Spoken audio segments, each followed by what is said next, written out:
we're up at the Northern Michigan Garden, and we're going to take a walk through all of the various different gardens we have here.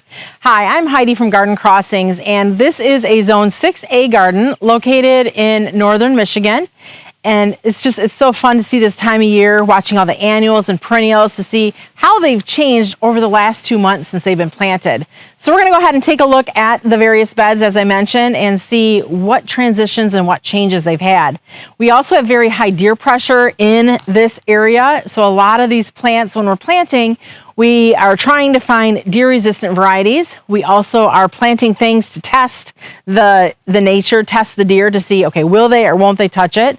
And Rod does also go through and supplement with Bobix or plant skid to protect the plants that we know the deer are just naturally going to go after. So let's go ahead and take a walk through the garden and see what's blooming today. We're going to take a walk and look at several different gardens here in the Northern Michigan Garden, but I wanted to start off showing you this container combination that we put together. This has done quite well this year, and I really love the choice of plants that Rod used for this. In the center, as our thriller, we used a palm tree, and a lot of times we like to use these palms just because it gives that tropical feel that we don't always get here in Michigan.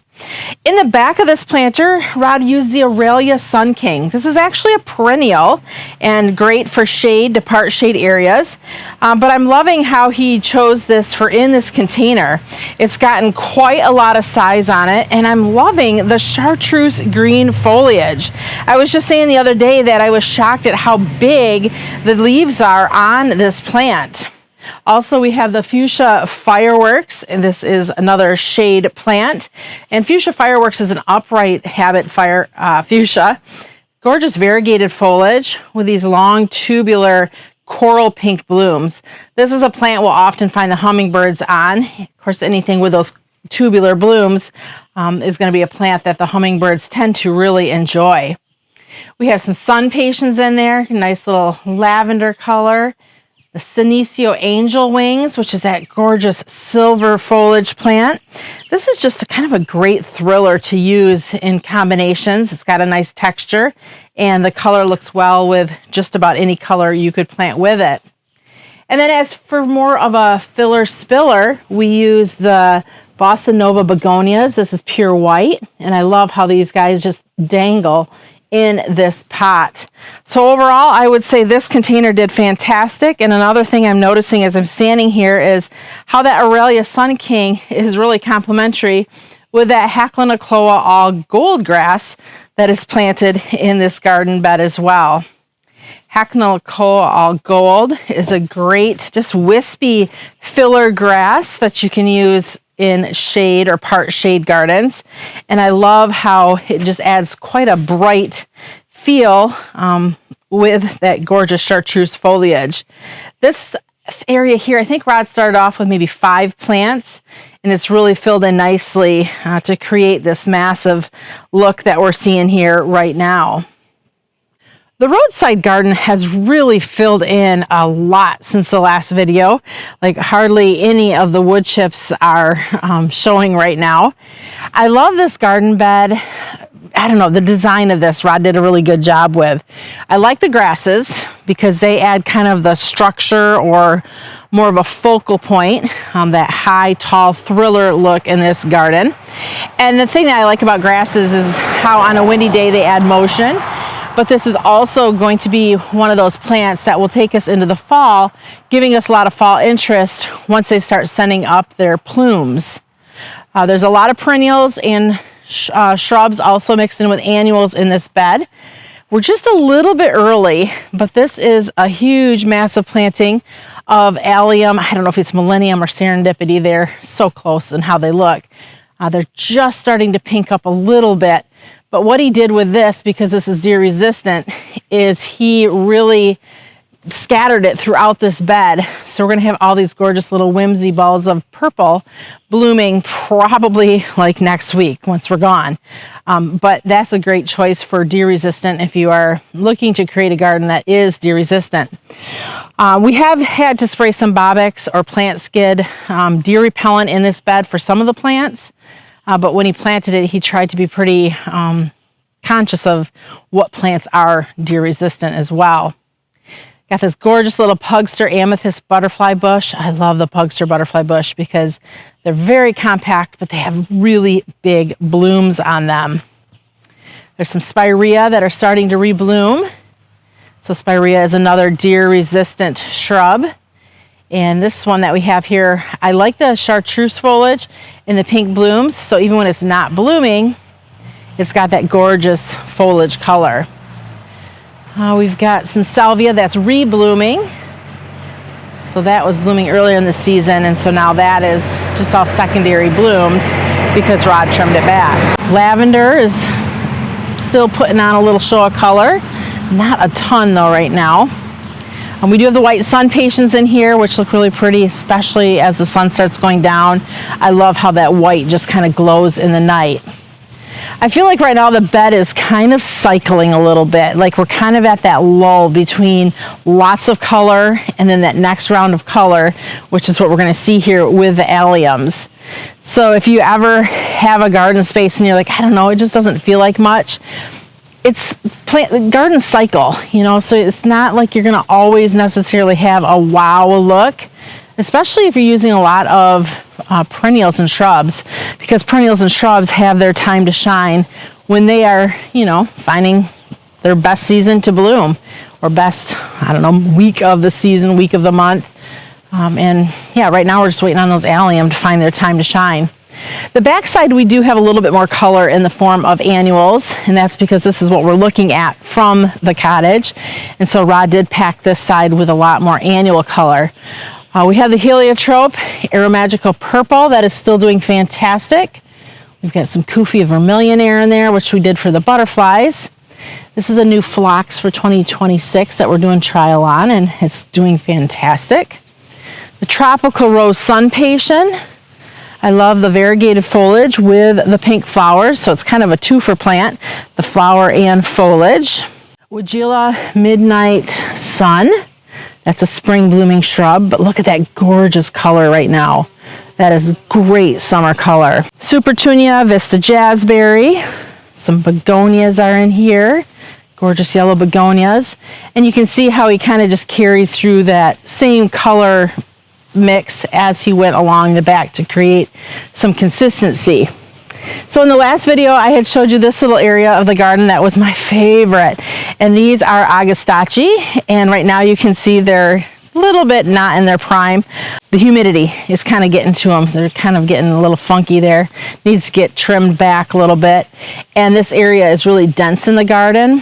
So I think it's just a little bit too much moisture, humidity, and just that summer, you know, when we feel like bleh, in the summer when it gets hot and humid, I feel like these plants are feeling a little bit like that right now as well. Continued through with the Supertunia color and the sun patience to really give the backside of this bed a nice vibrant look. Let's head on over to the lakeside and see what's blooming over there. Before we head lakeside, we're going to stop here at the very front of the cottage to take a look at this little pocket. We've got Bobo hydrangea that are starting to bloom. I also wanted to show you the hanging basket. It's got the Selenia begonias, and oh, I said to Rod, we need to do these at the house next year because we've literally not touched these things, and they have just been beautiful all summer long. We also have the Firelight Tidbit hydrangea just starting to put on some flowers. So that's one thing that's interesting. Let's walk around here a minute. Is seeing the Firelight Tidbit with the Bobo there in the background. The Bobo is just a little bit ahead of the Firelight Tidbit as far as starting to bloom. So if you're kind of curious which one blooms first or starts first, in this particular garden, that is what I'm seeing. Now back at the greenhouse, the Firelight Tidbit and the Bobo are about at the same schedule of putting on their flower colors.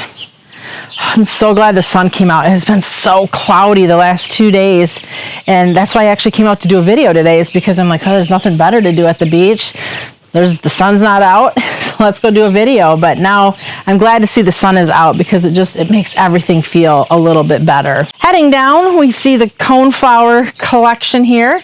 This is where Rod's just taken a bunch of coneflowers and packed them all into this little space of the garden. You've seen it at the greenhouse, you've seen it at my house, how I like to take coneflowers and just mix and match all the various colors to get kind of this rainbow array or brightness to my little pockets in the garden. Continuing down the hill here, we have got other little pockets of posies. Here we've got allium and astilbe, some of the lungwort, which was for our earlier season color. So we tried to find 5 or so flowers that we could put into these areas that would bloom at various times throughout the season. That way there's always a little something kind of going on in these pockets. Next one here had some lavender, and the opening act phlox is trying to put on a little bit of flowers, but not much is happening there. Little tucks in there, we need to fill in some space. We've done so with heuchera and more of that Hacklenicloa grass. Does that just not look gorgeous? I love the color pairings that Rod chose. It's only about 8 inches, that little space, so you wanted to tuck some plants in there to help hold the bark and so that weeds wouldn't grow.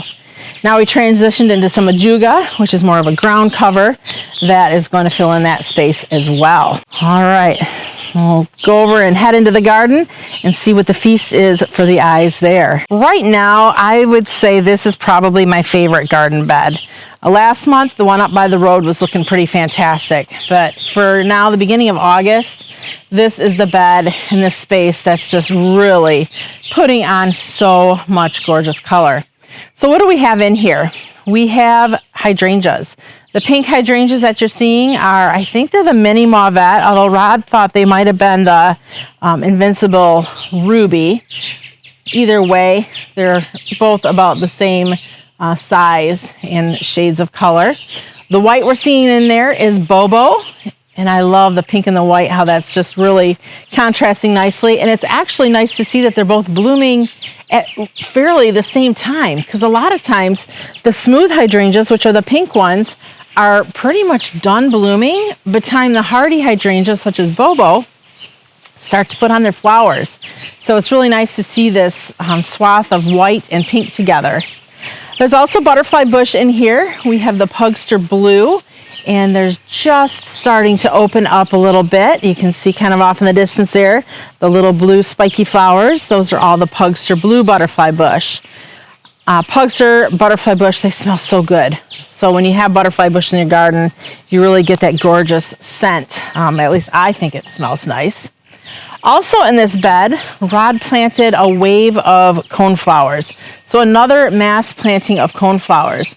So I'm going to walk down the hill, it's going to get a little bit of an odd angle, but as we look in the bed, you'll see all these various colors of oranges and reds and yellows and pinks, singles and doubles. Those are all the coneflowers. And he just created a big sweeping wave through those hydrangeas of the coneflowers, just to kind of really represent all of the various colors that we have. Now, we know with the perennials and the shrubs, it takes some time for them to put on their color, so we also plant a lot of annuals in this bed. And this is where we have it lined with sun patience. We have the red and the white sun patient.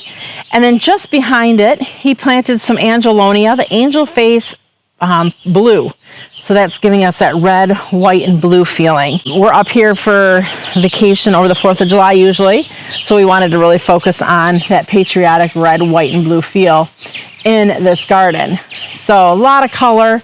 It's really showing off right now, and I'm loving this space that we have.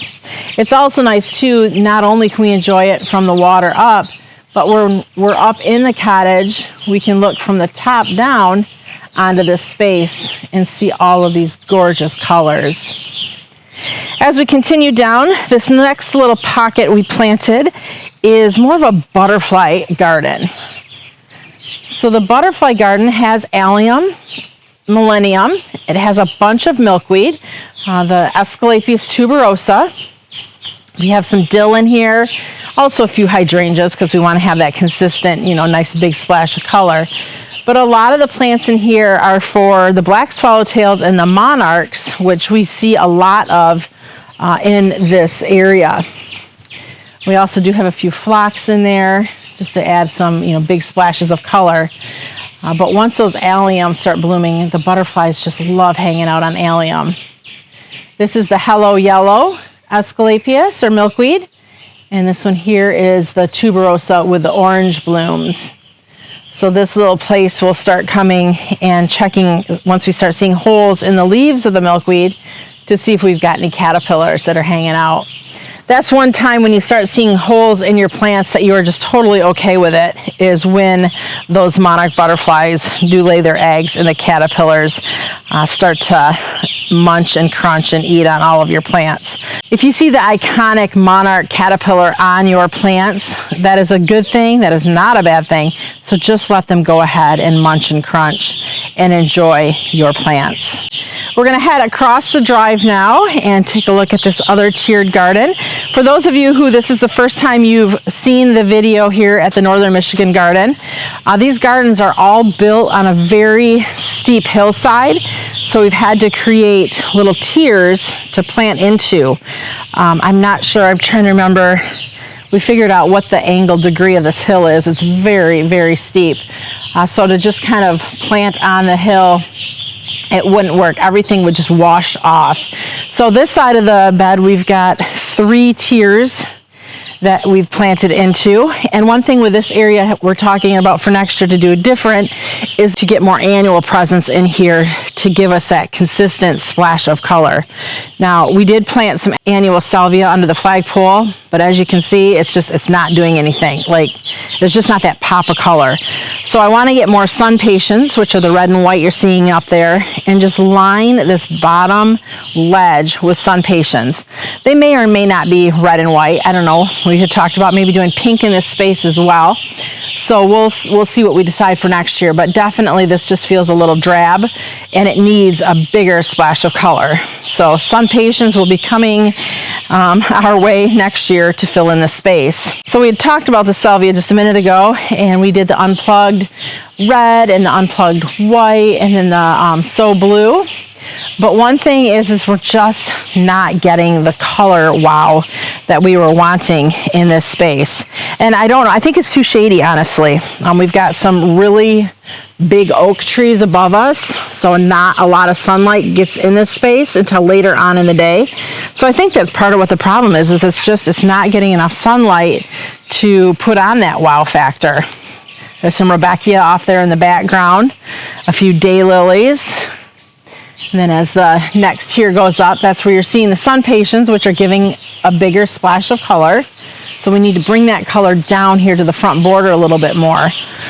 Let's go ahead and walk up and see what's in that very top level. One thing I want to talk to you about too is if you have underground sprinkling, you need to think about the placement of where your underground sprinklers are and what they're going to hit. So I said to Rod the other day, I'm like, this hardy hibiscus should be doing a little bit more than what it's doing. And I found out when the sprinklers went off this morning is that right down in here somewhere is our sprinkler head. So every time that sprinkler goes off, it is just blowing that water right on this plant, hitting it. So I think what's happening is it could be knocking some of those buds off and just not making this plant happy because it's getting pelted with water, sprinkler just every single day. So make sure if you have a sprinkler that you plant something low in front of it so that the water can go up and over the plant instead of getting nailed by the water. Just my little 2 cents, little feedback there. Some more daylilies heading up. We've got more sun patiens. And it looks like the other night the deer did come and visit. You'll see here they ate the hostas. This had flowers on it 2 nights ago, and then we woke up the next morning and the flowers were all eaten off, and they've even eaten some of the leaves. So Rod has to get out here with more of his deer repellent and get stuff sprayed up. That's what's also happening here with the sun patiens. You can see there's some little stalks, and that's where the deer has eaten the flowers off these guys as well. So sometimes having beautiful flowers does take some work, especially when you're fighting with nature. I know there's a lot of great deer resistant plants out there. We have a lot of great deer resistant plants in this garden, but you know, you want to have pretty other things as well. So sometimes you just got to figure out a solution to the problem. Now with the plant skid or the Bobbix, if you do use those repellents, once you spray it on the plant is protected. But when you have new growth, that is what needs to get reapplied with that repellent on, because if it's new growth that hasn't been sprayed, that's what those deer are going to go after. We've got more bobo hydrangea back there. They're not doing a lot as far as flowering. And again, I think that's because they're not getting as much sun as they would prefer. We have the Let's Dance Can Do hydrangeas, and those are doing pretty good. You can see they have their first flush of flowers that are pretty much done now, and they're putting on more growth, and this is going to be where our next flush of flowers come from, as long as we can keep the deer off of them. They found the tip there, so Rod will have to come out and spray this so we can have some more hydrangea flowers in just a little bit. So this bed here needs a rethought process for next year, and like I said, more sun patience, more Bob-X spray to keep them looking good, but I think we can accomplish that just by staying on top of it. Those sun patience right there, those would be my choice. I love that. Those are the purple candy, and I think those would give that splash of color that I'm looking for in this garden bed. All right, let's head on over to the far side and see what is blooming. We're going to walk through the deck area a minute and check out what we've got going on in the really shady area of the garden. Here's another little pocket garden that Rod planted up. This is about a 10 or 12 inch little window box that he created with cinder block right there at the base of the cottage. And this has a Supertunia Vista Jazzberry in it. He has drip line running in here, so it's getting watered every day or so. And then when we come up, he'll give it some fertilizer and keep these Supertunias looking fantastic all summer long. Jazzberry is one of our favorites. We use it a lot, not only here at the cottage, but also at the greenhouse as well. There's a lot of Supertunia Jazzberry in our gardens. All right, making our way to the side here. This is a very shady area, doesn't get a ton of sun. And Rod did replant this area up this summer because last year things just didn't go so good, so we had to replant it. So what's blooming right now? We've got some Gaillardia there on the very tippy edge, and that is getting as much sun as it can, and so that's why it's on the very edge, is because this is about the sunniest place on this side garden bed. There's some Sun Patient White, also some Astilbe and Ligularia that's done blooming, but those are some ideas for part shade to shade gardens. I think too, I want to show you, this gives a good idea of just the slope that we're dealing with. A very steep slope. So this is where they had to create these pocket gardens, or these little tiered gardens to plant into, so the plants didn't just go washing down the hill. So let me maneuver myself in here. The next tier, you'll see there's a lot of Astilbe blooming right now. There is a few Campanula, white clips and purple clips there blooming along the edge. There's Jacob's Ladder, that was a spring bloomer. Some more Astilbe against the wall that bloomed earlier. Some Thalictrum, which was earlier season color. Delphinium, that's already been done blooming. And then as we go up to the next level, I wish you could show a garden with all of the plants in bloom at the same time. That way you really get a good feel of just how colorful it could be. But the reality is that they're not going to all bloom at the same time. So I can't show you a garden that's always in color. We've got some heuchera in here. A lot of different colors of the dark and the light. That way they kind of play nicely off of each other. Some balloon flowers, some pink and purple balloon flowers. Here we have a gorgeous heuchera that's blooming. This one is silver gumdrop with its gorgeous silver foliage. The blooms are actually pinkish red. There's Bernera in here, Pulmonaria in here. And those again are plants that give us the early spring color. So when you're creating a bed, it's important to think of what's blooming when, so that you always have a little bit of something ideally in bloom. All of these are perennials in this space, so no annual color in this space. Now this space we're standing by is also another space that we look at from up above as well. So these gardens are all something that we're not only looking at from lake level or eye level, we're looking at them from an upper level looking down. Gardening is definitely trial and error. What works, what doesn't. Some years go good, other years maybe not as good. You try, you fail, and ultimately in the end, you just keep trying. Eventually, you'll find something that will work wonderfully for you. Here's Rod taking a moment to enjoy everything he's done so far out in these gardens. I think he deserves a little time of relaxation. Thank you for walking through the gardens with me today. If you have any questions or comments, please feel free to leave them in the comments below. If you're new to our channel, I welcome you to subscribe. Thanks for watching. I'm Heidi from Garden Crossings.